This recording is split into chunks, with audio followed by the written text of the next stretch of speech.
Welcome. You've found the quiet room.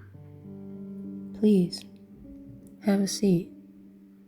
There's no need to rush here. I am the keeper, and I have been expecting you. Some stories arrive screaming, others quietly, slipping through the cracks of an ordinary day. Today's tale is one of those. It begins with a young woman who learned how to disappear in a flame that promised her she could be seen. This is A Light in the Dark. Listen closely.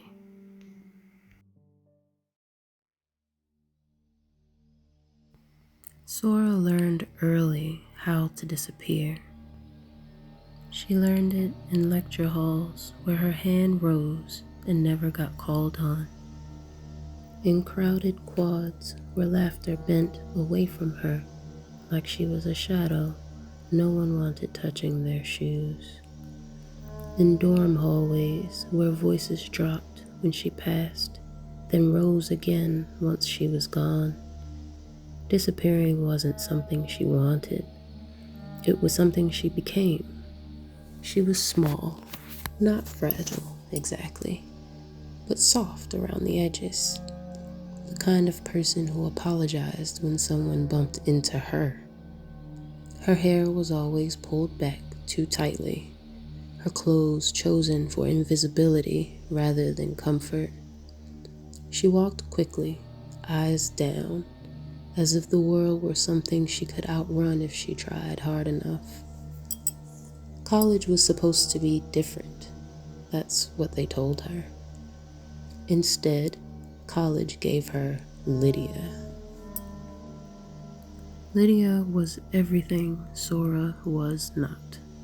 Tall, bright, loud in a way that drew people closer instead of pushing them away. She had a laugh that filled rooms and a smile that felt like a reward if it ever landed on you. Lydia knew how to take up space and how to decide who was allowed near it. At first, the bullying was quiet.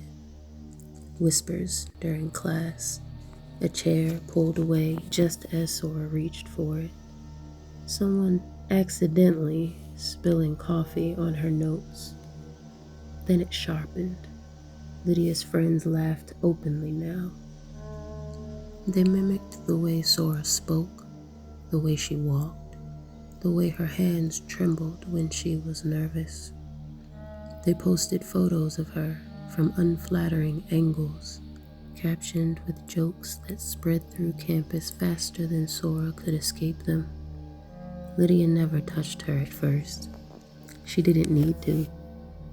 One night, after a long study session, Sora took a shortcut home.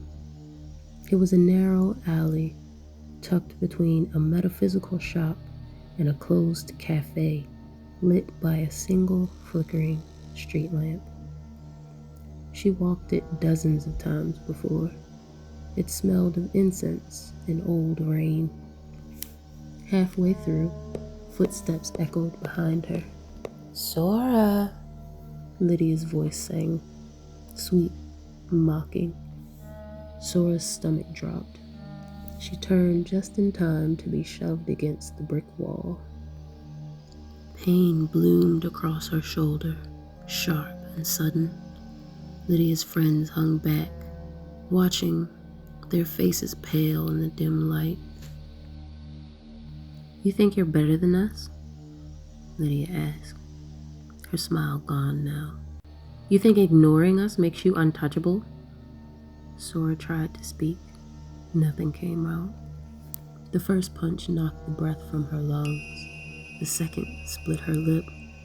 She slid down the wall, arms raised weakly, blood warm against her skin. And then, "That's enough." The voice was calm, not loud, not angry, just final. Everyone froze. An old woman stood at the mouth of the alley. She wasn't frightening. She didn't look powerful. Her clothes were plain. Dark skirt, soft cardigan, sensible shoes.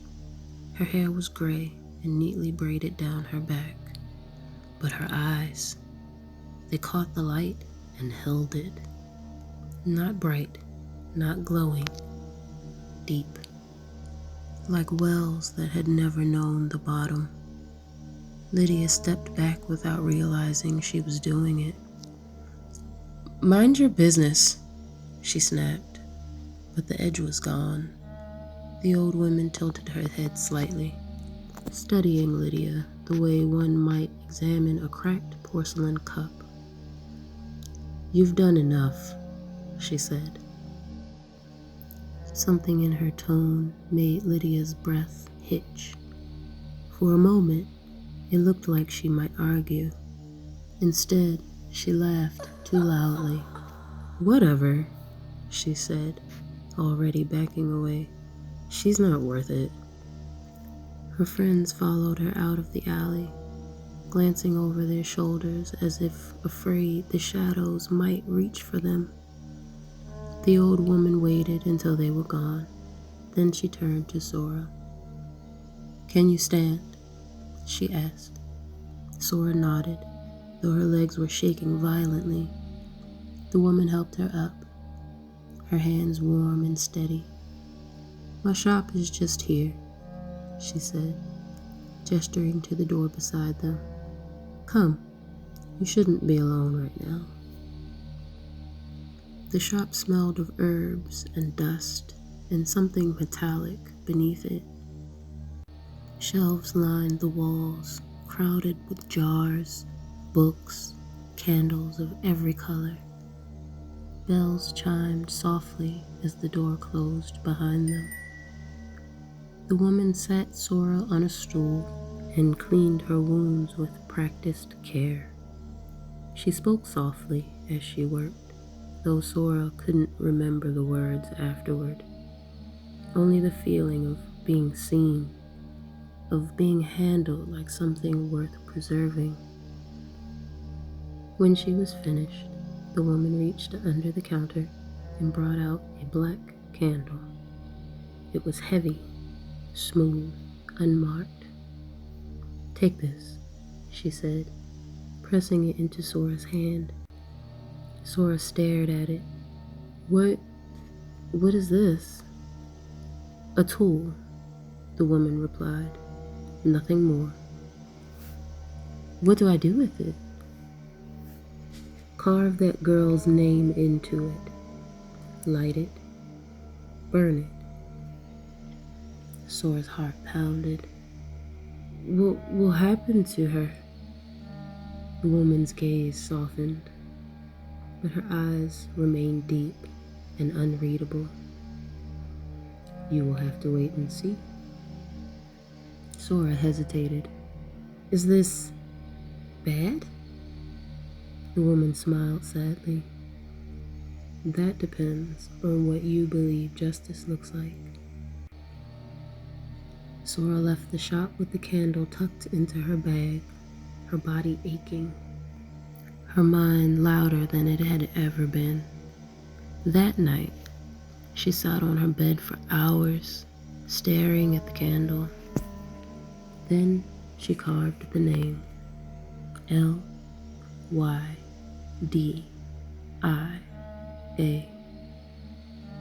Each letter felt like a confession. She lit the wick, and the candle caught immediately. At first, nothing happened. Then, small things. Lydia's friends stopped sitting with her. Whispers followed her now. Someone shoved her in the hallway and laughed. A week later, her boyfriend broke up with her. 2 weeks in, he started showing up near Sora, asking if she was okay, complimenting her work, looking at her like she mattered. Sora tried not to enjoy it. She failed. Every night, the candle burned lower, Every day, Lydia lost something else. Her laughter changed, became brittle. Her clothes hung looser on her frame. She started missing classes. By the third week, rumors spread. Lydia was sick. She claimed she heard voices whispering her name when no one was around. Her hair began to fall out in clumps. Her skin muddled with dark, spreading stains. One afternoon, Sora saw her in the bathroom. Blood dripped slowly from Lydia's eyes, staining the porcelain sink. Her gums bled when she spoke. Her reflection stared back at her like a stranger. Sora fled the room, her heart racing. That night, she stood over the candle, watching the flame tremble. "This is enough," she whispered. Her hand shook, and she blew it out. The flame died instantly. The room went cold. Pain exploded behind her eyes. She screamed. The voices came first, whispers curling into her skull, repeating her name until it lost meaning. Her hair fell out in her hands. Dark stains bloomed across her skin like bruises from invisible fists. Blood filled her mouth. Sora collapsed, gasping, understanding too late. The candle had not ended the suffering. It had only shared it. They found her days later. Lydia was admitted the same night.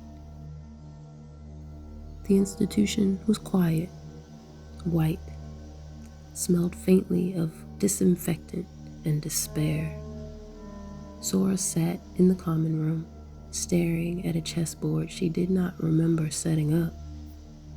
Across from her, Lydia sat hunched, eyes dull, skin sallow. No hatred remained between them, no recognition. They moved pieces without purpose. Pawns toppled, kings fell. Neither of them noticed. Somewhere far away, a black candle continued to burn down to nothing, and in a quiet shop between forgotten buildings, an old woman rearranged her shelves, making space for another.